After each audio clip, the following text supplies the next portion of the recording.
임신한 게 아주 벼슬이지?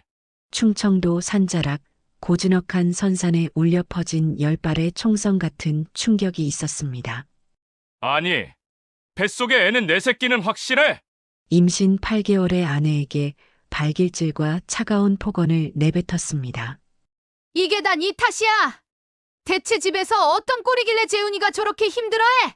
시어머니 박말자가 살기 어린 목소리로 내뱉은 말은 충격적이었습니다.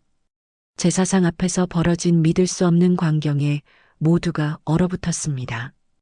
임신부는 배를 감싸고 주저앉았고 그 모습을 본 사람들은 경악을 금치 못했습니다.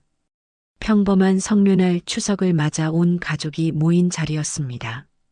그런데 대체 무슨 일로 이런 끔찍한 상황이 벌어진 걸까요? 이 믿기 힘든 이야기가 궁금하시다면 구독 버튼을 눌러주세요. 평범해 보이는 사람들 뒤에 숨겨진 놀라운 반전을 매일 전해드리고 있습니다. 때는 추석 연휴 둘째 날이었습니다.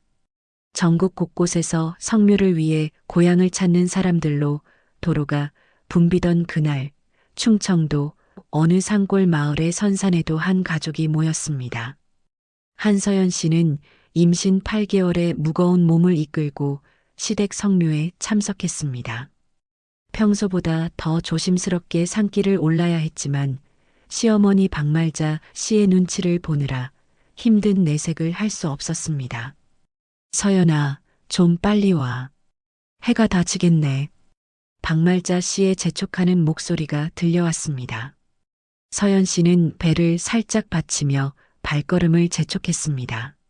하지만 임신 후기의 몸은 마음처럼 따라주지 않았습니다. 제사상 차리기가 시작되었습니다. 시누이들은 능숙하게 음식을 배치했고 서연 씨도 도우려 했지만 몸이 무거워 자꾸 뒤처졌습니다. 어머, 서연이가 또 뭘 잘못했나? 시누이 하나가 혀를 차며 말했습니다. 임신했다고 꿈보다 해몽인 줄 아나 봐. 다른 시누이도 한마디 거들었습니다. 박말자 씨는 며느리를 향해 날카로운 시선을 보냈습니다. 몸이 무겁다는 핑계로 제대로 일도 못하면서 밥은 또 왜 그렇게 잘 먹어? 서연 씨는 고개를 숙이고 아무 말도 하지 못했습니다. 평소에도 시댁에서 눈치를 많이 봤지만 임신 후로는 더욱 심해졌습니다. 무엇을 해도 구박을 받는 상황이 반복되었습니다. 그때 친언니 한지연 씨가 다가왔습니다. 서연아, 괜찮아? 너무 무리하지 마.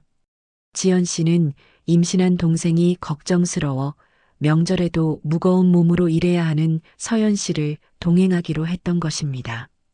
언니 괜찮아. 조금만 더 하면 돼. 서연 씨는 언니에게 괜찮다고 손짓했지만 지연 씨의 눈에는 동생이 많이 힘들어 보였습니다. 제사 예법에 따라 절을 올리는 시간이 되었습니다. 다른 가족들은 자연스럽게 절을 올렸지만 서연 씨는 큰 배 때문에 제대로 절하기가 어려웠습니다. 에이, 제사 예법도 제대로 모르는 게 시집살이나 하겠어? 박말자 씨의 독설이 또다시 날아왔습니다. 어머니, 서연이가 임신 중이라 그래요. 지연 씨가 동생을 대신해서 말했지만 박말자 씨의 표정은 더욱 심술궂어졌습니다. 임신이 뭐 대단한 일이야? 나도 애 셋을 낳았는데 이렇게 연약하지 않았어. 주변 분위기는 점점 냉랭해졌습니다. 다른 친척들도 무언의 압박을 가하는 듯 했습니다. 서연 씨는 어떻게든 절을 제대로 올리려고 애썼지만 몸이 말을 듣지 않았습니다. 아유, 답답해. 이것도 못하면서 며느리 노릇을 어떻게 할 거야? 박말자 씨의 핀잔은 계속되었습니다. 서연 씨의 눈가가 촉촉해졌지만 눈물을 참으려 애썼습니다. 지연 씨는 더 이상 보고 있을 수 없어서 동생 곁으로 가서 부축했습니다. 서연아, 천천히 해. 급할 거 없어. 하지만 시댁 분위기는 이미 서늘해진 상태였습니다. 제사상 앞에 긴장감이 점점 고조되고 있었습니다. 누구도 예상하지 못한 폭풍 전야였습니다. 그때 멀리서 비틀거리며 걸어오는 남자의 모습이 보였습니다. 술에 취한 오재훈 씨였습니다. 그의 등장과 함께 상황은 더욱 악화될 조짐을 보였습니다. 조카 하나가 스마트폰을 꺼내 장난삼아 촬영을 시작했습니다. 재미있는 가족 모임을 기록하려는 순수한 마음이었지만 곧 믿을 수 없는 장면을 담게 될 줄은 꿈에도 몰랐습니다. 성묘 자리의 긴장감이 절정에 달하고 있었습니다. 술 냄새가 진동하며 오재훈 씨가 제사상 앞으로 비틀거리며 다가왔습니다. 얼굴이 붉게 달아올라 있었고 걸음걸이도 제대로 되지 않는 상태였습니다. 우리 마누라가 여기 있었네?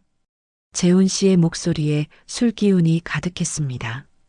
서연 씨는 남편의 모습을 보고 불안한 표정을 지었습니다. 평소에도 술을 마시면 성격이 돌변하곤 했기 때문입니다. 재훈아, 제사 중이니까 조용히 해. 박말자 씨가 아들을 타이르려 했지만 재훈 씨는 이미 통제 불능 상태였습니다. 제사? 제사가 뭐가 그리 중요해? 재훈 씨는 제사상을 보며 비웃듯 말했습니다.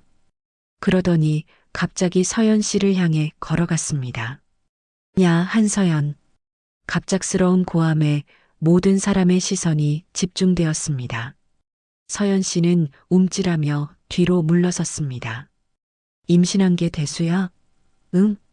재훈 씨의 음성이 점점 높아졌습니다. 주변 친척들이 술 취한 그의 모습을 우려스럽게 바라봤습니다. 여보, 제발 조용히 해요. 여기 어른들도 계시고. 서연 씨가 간곡히 부탁했지만 재훈 씨의 분노는 더욱 격해졌습니다. 어른? 나보고 조용히 하라고? 제사상 하나 제대로 못 차리는 주제에 나한테 지시해? 모든 사람이 숨을 죽이고 상황을 지켜봤습니다. 조카는 여전히 스마트폰으로 촬영을 계속하고 있었습니다. 처음에는 재미있는 가족 상황이라고 생각했기 때문입니다.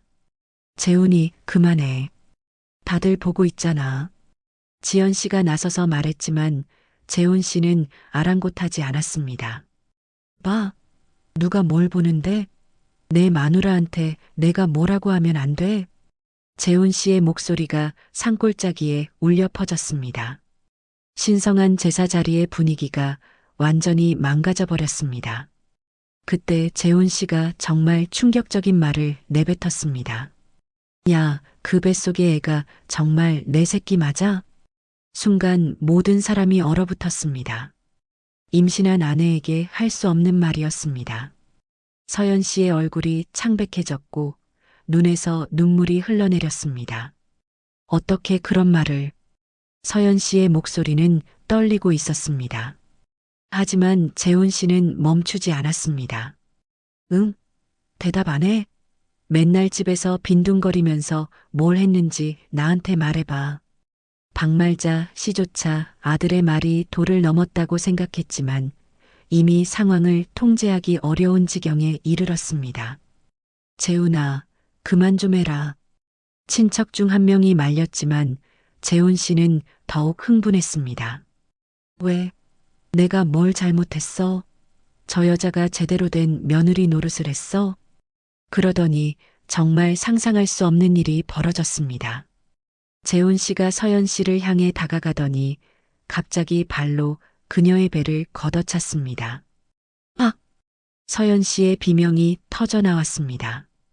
임신 8개월의 배를 감싸고 그 자리에 주저앉았습니다. 안 돼. 이런. 모든 사람이 경악했습니다. 아무리 화가 나도 임신부의 배를 발로 찰 수는 없는 일이었습니다. 어머나 서연아. 지연 씨가 급히 달려가서 동생을 부축했습니다. 서연 씨는 배를 감싸고 고통스러워하며 눈물을 흘리고 있었습니다. 아기가. 서연 씨의 중얼거림에 모든 사람의 얼굴이 파랗게 질렸습니다. 하지만 믿을 수 없게도 박말자 씨가 며느리에게 2차 가해를 가했습니다. 다 내 탓이야. 대체 집에서 어떤 꼴이길래 재훈이가 저렇게 힘들어해? 이 말에 지연 씨가 분노를 참지 못했습니다. 어떻게 그런 말씀을 하세요? 임신부를 발로 찼는데 남의 일에 끼어들지 마. 며느리 교육은 우리 가문 일이야. 박말자 씨는 전혀 반성하지 않았습니다. 오히려 며느리가 잘못했다고 우겼습니다. 조카의 스마트폰에는 이 모든 장면이 그대로 담겨 있었습니다. 처음에는 재미로 시작한 촬영이었지만 이제는 중요한 증거가 되어 있었습니다. 하지만 조카는 아직 상황의 심각성을 깨닫지 못하고 있었습니다. 병원에 가야겠어요. 지연 씨가 동생을 일으키며 외쳤습니다. 서연아, 괜찮아? 힘내. 서연 씨는 배를 감싼 채로 일어나려고 애썼지만 몸이 떨려서 제대로 서기 어려웠습니다. 우리 먼저 갈게요. 지연 씨는 동생을 부축해서 제사 자리를 빠져나가기 시작했습니다. 다른 친척들도 어쩔 줄 모르며 지켜볼 수밖에 없었습니다. 재훈 씨는 여전히 술에 취해서 자신이 무슨 일을 저질렀는지 제대로 인식하지 못하고 있었습니다. 가려면 가. 나한테 뭘 바라. 마지막까지 몰인정한 말을 던지는 재훈 씨의 모습에 모든 사람이 경악을 금치 못했습니다. 성묘 자리는 완전히 파탄이 났습니다. 신성한 제사 의식이 가정폭력 현장으로 변해버린 겁니다. 그리고 이 모든 장면이 조카의 휴대폰에 생생하게 기록되어 있었습니다. 그날 저녁 지연 씨는 부모님 집으로 급히 향했습니다.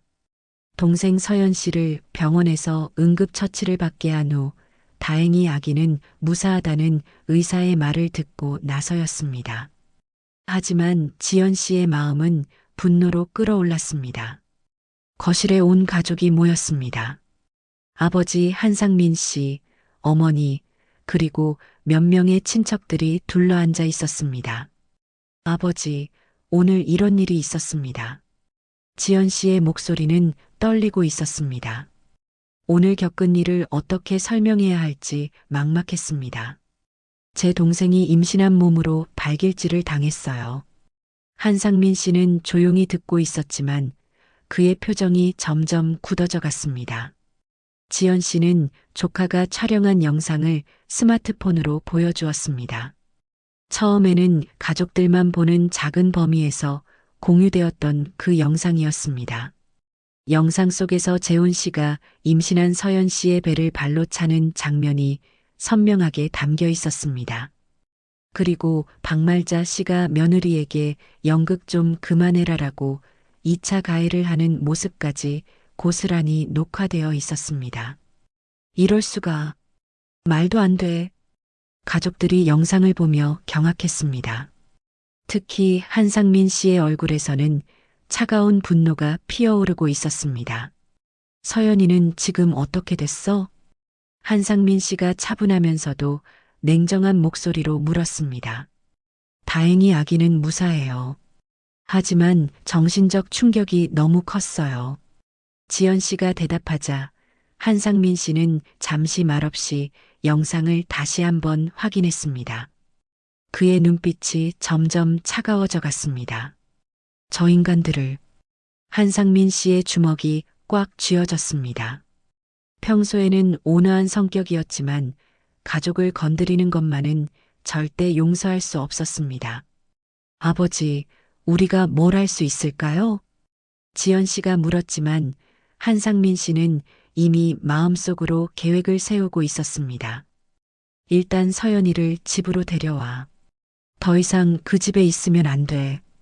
네, 알겠어요. 한상민 씨는 즉시 핸드폰을 꺼내 누군가에게 전화를 걸었습니다. 민호야, 나야. 지금 만날 수 있어? 전화를 받은 사람은 윤민호 씨였습니다. 한상민 씨의 오랜 친구이자 사업 파트너였습니다. 1시간 후 민호 씨가 한상민 씨의 집으로 찾아왔습니다. 평소보다 심각한 표정의 한상민 씨를 보고 무슨 일인지 직감했습니다. 무슨 일이야? 딸이 시댁에서 임신한 몸으로 폭행을 당했어. 한상민 씨가 영상을 보여주자 민호 씨의 표정도 일그러졌습니다. 이런 쓰레기 같은 놈들이 오재훈이라는 놈이고 아버지는 오성도라고 해. 소규모 건설업을 한다더라. 한상민 씨의 목소리는 차분했지만 그 안에 담긴 분노는 대단했습니다. 자료 조사부터 시작해줘. 오 씨 집안의 자산, 대출, 사업 내역을 전부 파악해. 알겠어. 내일까지 정리해 줄게. 민호 씨는 한상민 씨의 진짜 모습을 알고 있었습니다. 평소에는 온화해 보이지만 정말 화가 나면 가차없는 사람이라는 걸 말입니다. 다음 날 아침 민호 씨가 준비한 자료를 들고 다시 찾아왔습니다. 오성도는 중소건설업체를 운영하고 있어.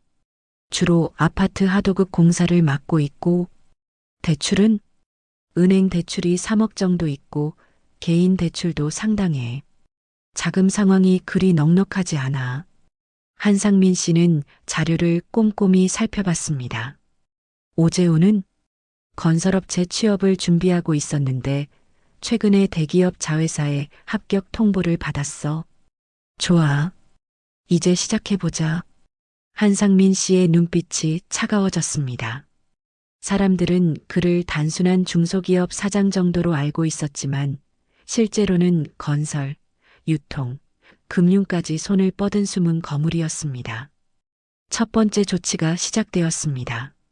한상민 씨가 인맥을 통해 오성도의 건설업체가 받고 있던 원청 계약 해지를 요청했습니다. 죄송하지만 오성도 업체와의 계약은 해지해야겠습니다.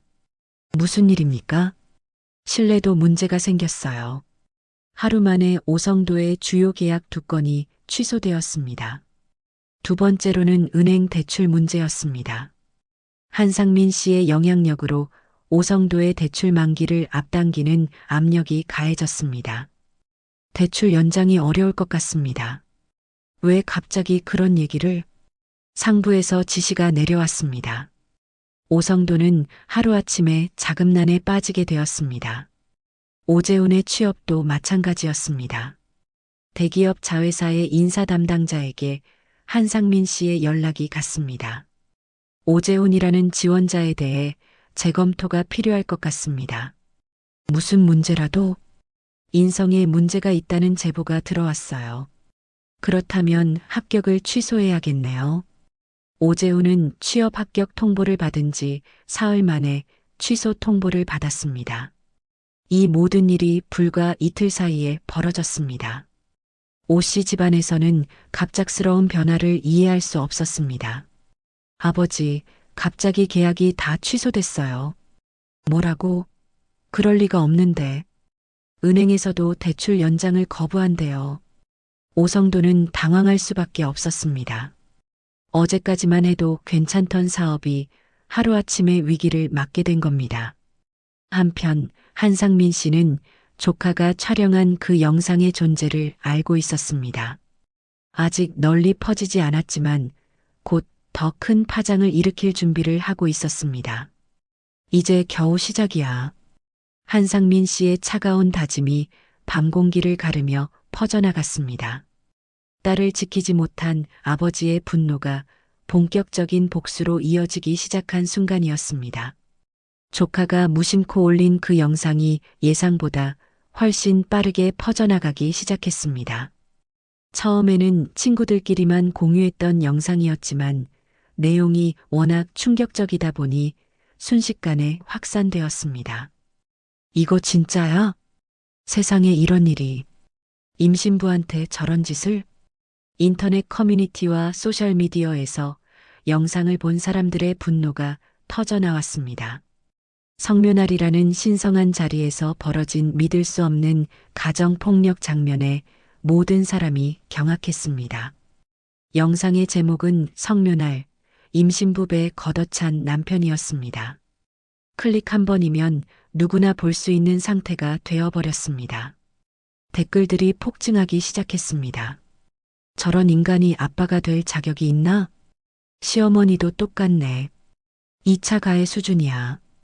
임신 8개월인데 어떻게 저럴 수가 있지? 신고해야 되는 거 아니야? 여론의 분노는 상상을 초월했습니다.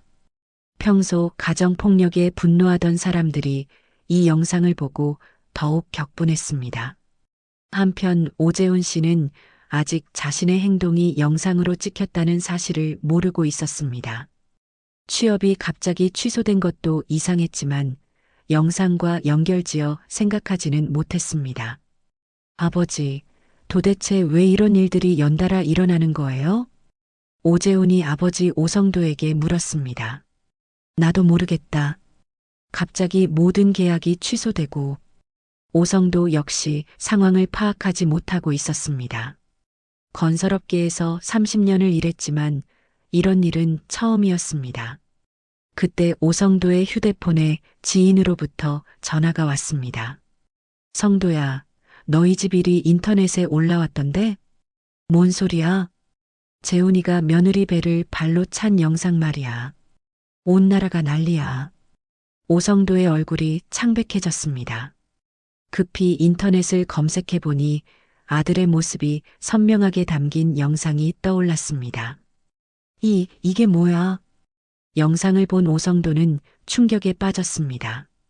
자신의 아들이 임신한 며느리를 발로 차는 모습과 아내 박말자가 2차 가해를 하는 장면까지 모든 것이 담겨 있었습니다. 재훈아, 이거 봐. 오재훈이 영상을 보자 얼굴이 파랗게 질렸습니다. 이걸 누가 찍은 거예요? 그게 중요한 게 아니야. 지금 전국에서 우리를 욕하고 있어. 실제로 영상의 조회수는 시간당 수만 명씩 증가하고 있었습니다. 댓글도 수천 개가 달렸는데 모두 오재훈과 박말자를 비판하는 내용이었습니다. 저 남자 신상 털어야 되는 거 아니야? 회사는 어디야? 저런 놈 채용하면 안 되지. 시어머니도 답이 없네. 유전인가? 아이가 무사하길 빌어요. 네티즌들의 분노는 개인 신상 정보를 찾아내려는 움직임으로까지 번졌습니다. 박말자 씨는 영상을 보고 기절할 뻔했습니다. 어머나, 이걸 누가 다 봤다는 거야? 엄마, 어떡해요? 이제 밖에 나가지도 못하겠어요. 오재훈은 패닉 상태에 빠졌습니다. 자신의 얼굴이 전국에 알려져 버린 상황이었습니다. 그 시각 한상민 씨는 집에서 영상 확산 상황을 지켜보고 있었습니다. 예상보다 훨씬 빨리 퍼져나가고 있었습니다. 아버지, 영상이 정말 많이 퍼졌네요. 지연 씨가 아버지 옆에서 말했습니다. 사람들이 분노할 만해. 저런 일이 어디 있어? 한상민 씨는 차분하게 상황을 관찰했습니다. 여론의 힘이 생각보다 강력했습니다. 그때 민호 씨가 전화를 걸어왔습니다. 상민아, 영상 봤지? 벌써 방송국에서도 관심을 보이고 있어. 그래. 오늘 저녁 뉴스에서 다룰 가능성이 높아. 가정폭력 문제로 사회적 이슈가 될 것 같아. 한상민 씨는 만족스러운 표정을 지었습니다. 계획보다 일이 더 잘 풀리고 있었습니다. 실제로 그날 저녁 여러 방송사에서 이 영상을 다뤘습니다. 성묘 자리에서 벌어진 충격적인 가정폭력 영상이 화제가 되고 있습니다. 임신 8개월의 여성이 남편으로부터 폭행을 당하는 장면이 담긴 이 영상은 뉴스를 통해 더 많은 사람들이 영상을 접하게 되었고 분노는 더욱 커졌습니다. 오 씨 가족들은 집 밖으로 나가지도 못하는 상황이 되었습니다. 이웃들의 시선이 따가웠고 길에서 알아보는 사람들까지 생겼습니다. 저 사람들 뉴스에 나온. 맞다, 임신부 때린 가족들이야. 어떻게 저럴 수가 있지? 외출 자체가 불가능해진 상황이었습니다. 오성도의 건설업체는 더욱 큰 타격을 받았습니다. 협력업체들이 줄줄이 계약을 해지하거나 거래를 중단한다고 통보해 왔습니다. 이런 이미지로는 함께 일하기 어렵습니다. 고객들이 부정적으로 볼 수 있어요. 죄송하지만 계약을 취소해야겠습니다. 사업적으로도 완전히 고립되어 버린 상황이었습니다. 오재훈의 다른 취업 가능성도 사라졌습니다. 이력서를 넣어도 면접 기회조차 주지 않았습니다. 죄송합니다. 채용이 어려울 것 같습니다. 이유라도 알 수 있을까요? 회사 이미지에 도움이 되지 않을 것 같아서요. 오재훈은 사회적으로 매장당한 상태가 되었습니다.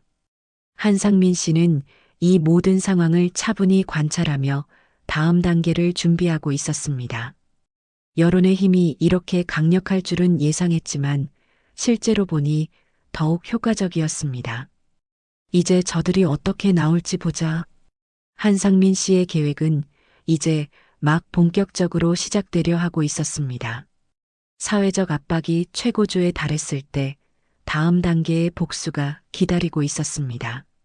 영상 확산 사흘째, 오 씨 가문은 완전히 절망적인 상황에 빠져 있었습니다. 집 밖으로 나갈 수도 없고 사업은 파탄이 났으며 앞으로의 생계조차 막막한 지경이었습니다. 오성도 씨는 아침부터 연이은 전화를 받고 있었습니다. 죄송합니다. 더 이상 거래를 지속하기 어렵겠습니다. 네, 이해합니다만 회사 입장에서도 고객들 반응을 무시할 수 없어요. 전화를 끄는 오성도의 얼굴은 처참했습니다. 30년 동안 쌓아온 사업 관계가 하루아침에 무너져 내리고 있었습니다. 아버지, 이제 어떡해요? 오재훈의 목소리에는 절망감이 가득했습니다. 어디에 이력서를 내도 받아주는 곳이 없었습니다. 박말자 씨는 며칠째 집안에만 틀어박혀 있으면서 후회하고 있었습니다. 내가 그때 왜 그런 말을 했을까? 하지만 이미 늦었습니다. 영상 속에서 며느리에게 연극 좀 그만해라라고 말하던 모습이 전국에 알려져 버린 상황이었습니다. 그때 오성도에게 한 가지 생각이 떠올랐습니다. 서연 씨의 친정아버지를 직접 찾아가서 사과하는 것이었습니다. 말자야, 우리가 서연이 아버지한테 가서 사과해야겠어. 지금 와서 그게 무슨 소용이 있어? 다른 방법이 없어. 이대로 가다간 우리 가족 모두 망해. 오성도는 한상민 씨의 회사 주소를 수소문해서 알아냈습니다. 생각보다 규모가 큰 회사였습니다. 여기가 그 사람 회사야? 박말자 씨가 건물을 올려다보며 말했습니다. 예상보다 훨씬 큰 규모의 사업을 하고 있는 것 같았습니다. 일단 들어가 보자. 부부는 무거운 발걸음으로 건물 안으로 들어갔습니다. 한상민 사장님을 만나고 싶은데요. 어떤 용건이시죠? 사적인 일로 찾아왔습니다. 서연이 아버지라고 하면 아실 거예요. 접수 직원이 내선 전화를 한 후 놀라운 대답을 했습니다. 올라가시라고 하시네요. 10층 사장실입니다. 엘리베이터 안에서 오성도 부부는 긴장하지 않을 수 없었습니다. 단순한 중소기업 사장이 아닌 것 같다는 생각이 들었습니다. 10층에 도착하자 넓은 사장실이 나타났습니다. 한상민 씨가 책상에 앉아 차분하게 기다리고 있었습니다. 들어오세요. 한상민 씨의 목소리는 냉정했습니다. 평소보다 훨씬 차가운 분위기였습니다. 오성도 부부는 사장실 한가운데 서서 어떻게 말을 꺼내야 할지 망설였습니다. 그때 놀라운 일이 벌어졌습니다. 오성도와 박말자가 동시에 한상민 앞에서 무릎을 꿇었습니다. 사장님, 죄송합니다. 제발 용서해 주세요.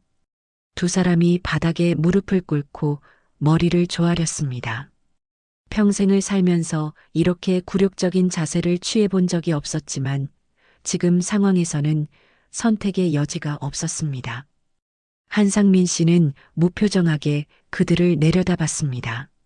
용서요? 저희 아들이 잘못했습니다. 정말 잘못했어요. 박말자 씨가 눈물을 흘리며 말했습니다. 그래서요? 이제 와서 무릎 꿇으면 모든 게 해결된다고 생각하세요? 한상민 씨의 음성에는 차가운 분노가 담겨 있었습니다. 사장님, 저희가 뭘 해드릴까요? 뭐든지 하겠습니다. 오성도가 간절히 애원했습니다. 뭘 해드리겠다고요? 임신한 딸을 성묘 자리에서 짓밟아 놓고 이제 와서 뭘 해드리겠다는 건가요? 한상민 씨가 자리에서 일어나며 말했습니다. 우리 아들이 미쳤었어요. 술을 마셔서 정신이 나갔던 거예요. 술이 핑계가 되나요? 한상민 씨의 목소리가 점점 높아졌습니다. 그리고 어머니, 당신은 뭐죠? 며느리가 배를 잡고 고통스러워하는데 연극 그만하라고 했잖아요. 박말자 씨는 할 말이 없었습니다. 영상에 모든 게 다 담겨 있었기 때문입니다. 사장님, 정말 죄송합니다. 다시는 그런 일 없을 거예요. 다시는? 이미 벌어진 일을 어떻게 되돌리죠? 한상민 씨는 창문 쪽으로 걸어가며 말했습니다. 우리 서연이가 그날 얼마나 무서웠을지 생각해 보세요. 뱃속의 아기가 얼마나 위험했을지도요. 정말 미안합니다. 미안하다고 해서 될 일이 아니에요. 이미 전국 사람들이 다 봤잖아요. 한상민 씨가 돌아서서 그들을 바라봤습니다. 사장님, 영상을 내려달라고 할 수 없을까요? 오성도가 마지막 희망을 걸고 물었습니다. 내가 올린 게 아니에요. 당신들 조카가 올린 거 아닌가요? 그래도 뭔가 방법이 있으실 것 아니에요. 없어요. 이미 전국에 퍼진 걸 어떻게 막겠어요? 한상민 씨는 단호하게 말했습니다. 제발요, 사장님. 저희 가족이 다 망하게 생겼어요. 박말자 씨가 울부짖었습니다. 망해요? 그럼 우리 딸은 뭐가 되는 거죠? 임신한 몸으로 발길질을 당했는데 한상민 씨의 분노가 폭발했습니다. 당신들이 우리 딸한테 한 짓을 생각하면 이 정도는 아무것도 아니에요. 그때 한상민 씨가 결정적인 말을 했습니다. 그리고 말씀드리는데 아직 시작도 안 했습니다. 오성도 부부의 얼굴이 창백해졌습니다. 뭐라고요? 지금까지는 예고편이었어요. 진짜는 이제부터입니다. 한상민 씨의 눈빛이 차갑게 빛났습니다. 사장님, 그게 무슨 뜻이에요? 직접 확인해 보시죠. 그냥 가세요. 사장님, 아무리 애원해도 한상민 씨의 마음을 돌릴 수는 없었습니다. 오성도 부부는 절망적인 표정으로 사장실을 나갔습니다. 마지막 희망마저 사라진 순간이었습니다. 엘리베이터 안에서 박말자 씨가 중얼거렸습니다. 우리 진짜 죽었구나. 한상민 씨는 창문 너머로 그들이 건물을 나가는 모습을 내려다봤습니다. 딸을 지키지 못한 아버지의 분노는 이제 막 본격적으로 시작되려 하고 있었습니다. 오성도 부부가 절망적인 표정으로 한상민 씨의 회사를 나간 다음 날 진짜 복수가 시작되었습니다. 한상민 씨는 이미 모든 준비를 마쳐놓은 상태였습니다. 민호야, 이제 법적 절차를 시작하자. 드디어 그때가 왔구나. 윤민호 씨는 한상민 씨의 결심을 알고 있었습니다. 경제적 압박과 사회적 매장은 단순한 예고편에 불과했습니다. 첫 번째 조치는 폭행 및 상해 고소였습니다. 한상민 씨는 서연 씨와 함께 경찰서로 향했습니다. 신고하려고 합니다. 어떤 사건인가요? 임신부 폭행입니다. 경찰관이 신고서를 작성하기 시작했습니다. 이미 인터넷에서 화제가 된 그 영상 때문에 경찰서에서도 관심을 가지고 있던 사건이었습니다. 피해자는 누구시고요? 제 딸입니다. 한서연이라고 합니다. 서연 씨는 아버지 옆에서 조용히 앉아 있었습니다. 며칠 전까지만 해도 남편을 고소한다는 생각을 해본 적이 없었지만 이제는 달랐습니다. 가해자는 오재훈입니다. 제 사위고요. 경찰관은 영상을 확인한 후 즉시 수사에 착수했습니다. 증거가 너무나 명확했기 때문입니다. 영상 자료가 있어서 수사는 어렵지 않을 것 같습니다. 이틀 후 오재훈에게 경찰서 출석 통보가 날아왔습니다. 재훈아, 경찰서에서 나오라고 한다. 박말자 씨가 황급히 아들에게 알렸습니다. 뭐라고요? 왜요? 폭행 혐의로 고소당했어. 오재훈의 얼굴이 창백해졌습니다. 설마 진짜 고소할 줄은 몰랐습니다. 경찰서에 출석한 오재훈은 영상 증거 앞에서 할 말이 없었습니다. 이 영상이 당신 맞나요? 네, 맞습니다. 임신부의 배를 발로 찬 것도 맞고요. 술을 마셔서 기억이 잘 안 나는데 영상에 다 나와 있는데 기억이 안 난다고요? 수사관의 날카로운 질문에 오재훈은 답변을 제대로 하지 못했습니다. 한편 한상민 씨는 두 번째 조치를 준비하고 있었습니다. 접근금지 명령 신청이었습니다. 딸의 안전을 위해 접근금지 명령을 신청하고 싶습니다. 가정폭력 사건이니까 가능합니다. 거리 제한을 몇 미터로 할까요? 100미터로 해주세요. 법원에서 접근금지 명령이 내려졌습니다. 오재훈은 서현 씨 주변 100미터 이내에 접근할 수 없게 되었습니다. 세 번째는 양육권 소송 준비였습니다. 아직 아기가 태어나지는 않았지만 미리 법적 조치를 취해두는 것이었습니다. 임신 중이지만 양육권 소송 준비를 해두겠습니다. 변호사가 설명했습니다. 가정폭력 가해자에게는 양육권을 제한할 수 있는 법적 근거가 충분합니다. 한 달 후 드디어 법정에 서는 날이 왔습니다. 오재훈은 변호사와 함께 법정에 섰고 한상민 씨와 서현 씨도 출석했습니다. 방청석에는 이 사건에 관심을 가진 시민들과 기자들이 가득했습니다. 인터넷에서 화제가 된 사건이라 언론의 관심도 집중되었습니다. 지금부터 폭행 및 상해 사건에 대한 심리를 시작하겠습니다. 판사가 선언했습니다. 검사가 먼저 증거를 제시했습니다. 첫 번째 증거는 현장 영상입니다. 법정 안에서 그 충격적인 영상이 다시 한번 재생되었습니다. 피고인 오재훈이 임신부의 배를 발로 차는 장면이 선명하게 보였습니다. 방청석에서 탄식 소리가 들려왔습니다. 두 번째 증거는 의료진단서입니다.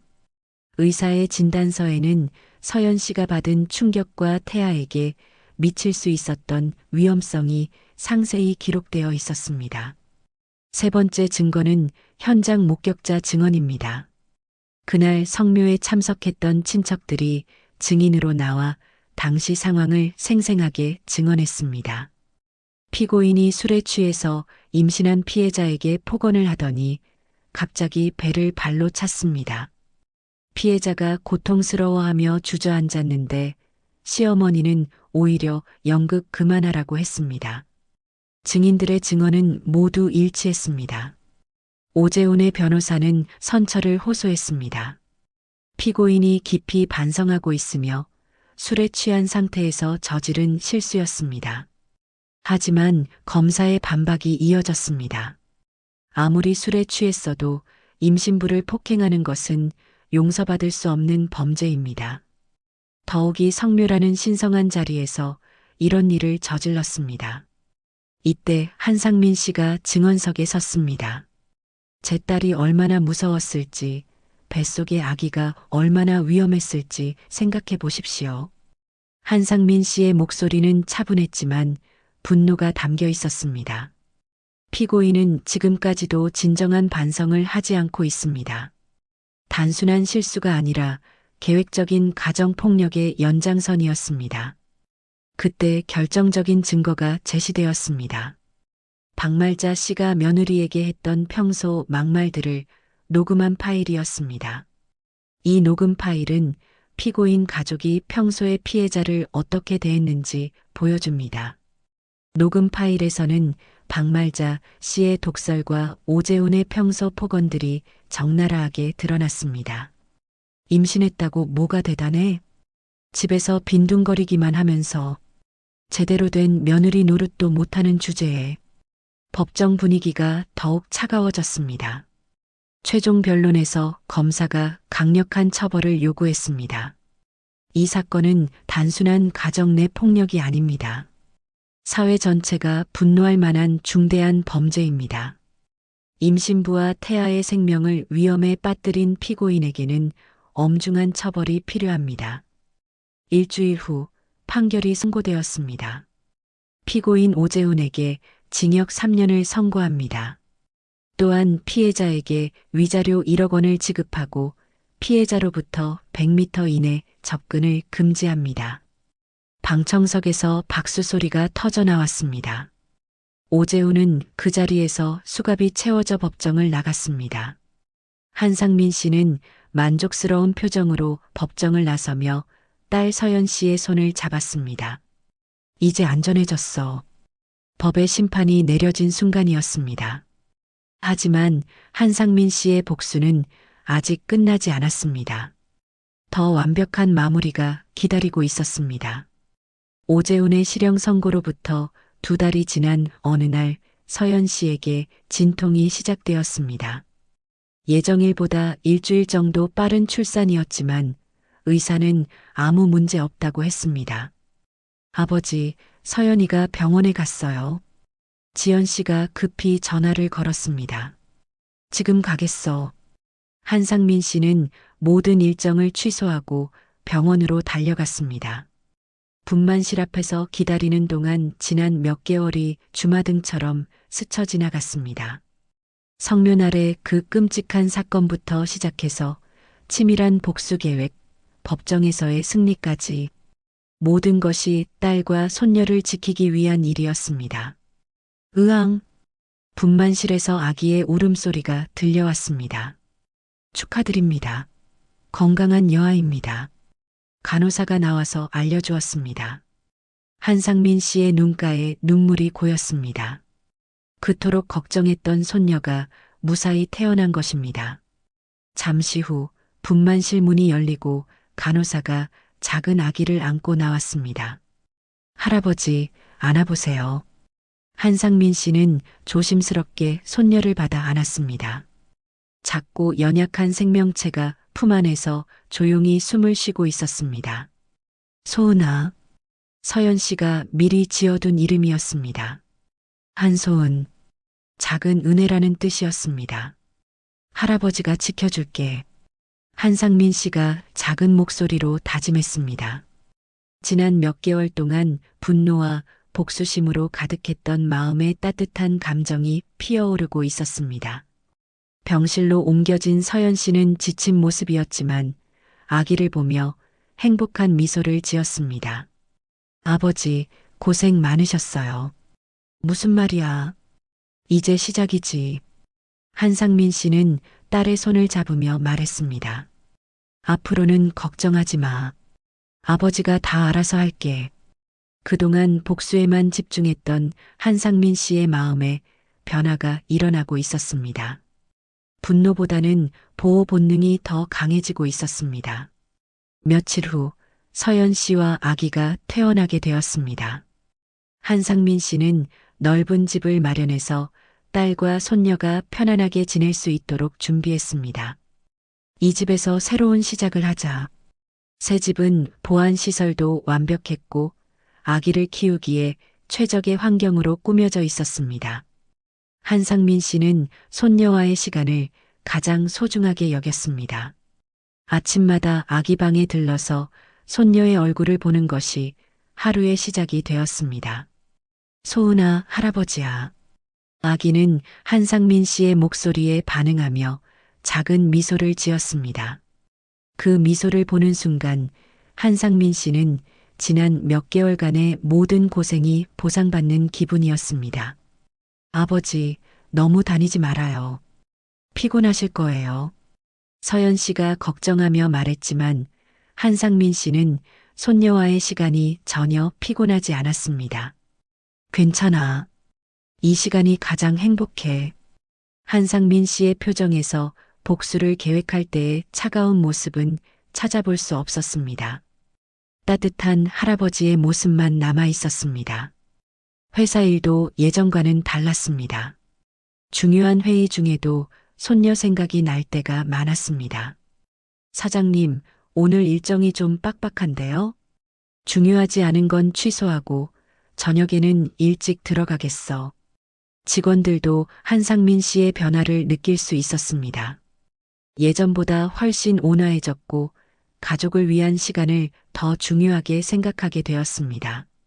어느 날 저녁 한상민 씨는 손녀를 안고 서연 씨와 대화를 나누었습니다. 서연아, 이제 어떻게 하고 싶어? 아버지가 해주신 것만으로도 충분해요. 이제는 소은이 키우는 데만 집중하고 싶어요. 직장은 어떻게 할 거야? 당분간은 쉬려고요. 소은이가 조금 더 클 때까지는. 그래도 되겠어. 경제적인 걱정은 하지 마. 한상민 씨는 딸과 손녀의 미래를 위해 모든 것을 준비해뒀습니다. 그날 밤 한상민 씨는 손녀를 재우면서 깊은 생각에 잠겼습니다. 몇 개월 전까지만 해도 분노와 복수심으로 가득했던 자신이 지금은 작은 아기 앞에서 가장 평범한 할아버지가 되어 있었습니다. 소은아, 할아버지가 세상에서 제일 지켜주고 싶은 건 너야. 아기는 평화롭게 잠들어 있었습니다. 한상민 씨는 그동안의 복수가 옳았다고 생각했습니다. 하지만 이제는 복수보다 더 중요한 것이 생겼습니다. 바로 이 작은 생명을 지키고 사랑하는 것이었습니다. 다시는 너희를 아프게 하는 일은 없을 거야. 한상민 씨의 다짐은 복수에서 보호로, 분노에서 사랑으로 바뀌어가고 있었습니다. 창밖으로 보이는 밤하늘의 별들도 평소보다 더 밝게 빛나는 것 같았습니다. 어둠 속에서도 희망의 빛은 항상 존재한다는 것을 깨닫는 순간이었습니다. 민호 씨가 가끔 안부를 물어왔지만 한상민 씨의 관심사는 이제 완전히 달라져 있었습니다. 소은이는 어때? 하루가 다르게 자라고 있어. 정말 신기해. 너도 완전히 바뀌었구나. 그런가? 나도 모르게 그렇게 된 것 같아. 한상민 씨는 손녀가 태어난 이후로 자신의 내면이 어떻게 변화하고 있는지 스스로도 신기해했습니다.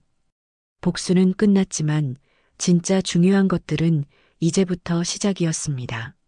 손녀의 성장을 지켜보고 딸의 새로운 인생을 응원하며 가족이라는 이름의 새로운 행복을 만들어가는 것이었습니다. 한상민 씨는 조용히 미소 지으며 손녀의 잠든 얼굴을 바라봤습니다. 이보다 더 완벽한 승리는 없다고 생각했습니다. 한소은이 태어난 지 1년이 지났습니다. 그동안 두 가족의 운명은 완전히 뒤바뀌어 있었습니다. 오씨 집안은 돌이킬 수 없는 나락으로 떨어졌습니다. 오성도의 건설업체는 결국 파산 신청을 하게 되었습니다. 30년 동안 쌓아온 모든 것이 하루아침에 무너져 내렸습니다. 아버지, 집도 경매로 넘어간대요. 그럴 줄 알았어. 오성도의 목소리에는 체념이 가득했습니다. 은행 대출금을 갚지 못해서 집까지 잃게 된 상황이었습니다. 박말자 씨는 완전히 다른 사람이 되어 있었습니다. 예전에 독설 가던 모습은 찾아볼 수 없었고 하루 종일 멍하니 앉아있기만 했습니다. 말자야, 이제 어떻게 하지? 모르겠어. 정말 모르겠어. 부부는 서울을 떠나 지방의 작은 도시로 이주해야 했습니다. 아들이 교도소에 있는 동안 혼자서 생계를 꾸려나가야 하는 상황이었습니다. 오재훈은 교도소에서 매일 후회하고 있었습니다. 술에 취해 저지른 한순간의 실수가 가족 전체를 파멸로 이끌었습니다. 내가 왜 그랬을까? 면회를 온 어머니 박말자를 보며 오재훈은 눈물을 흘렸습니다. 엄마, 정말 미안해요. 이제 와서 미안하다고 해서 뭐가 달라지겠니? 박말자 씨의 목소리에는 깊은 절망이 담겨 있었습니다. 한편 한 씨 가족은 완전히 다른 모습이었습니다. 서연 씨는 아기가 돌이 지난 후 새로운 직장을 구했습니다. 아버지의 도움으로 좋은 회사에 취업할 수 있었고 육아와 일을 병행할 수 있는 환경도 마련되었습니다. 아버지, 정말 감사해요. 당연한 일이야. 이제 새로운 시작이잖아.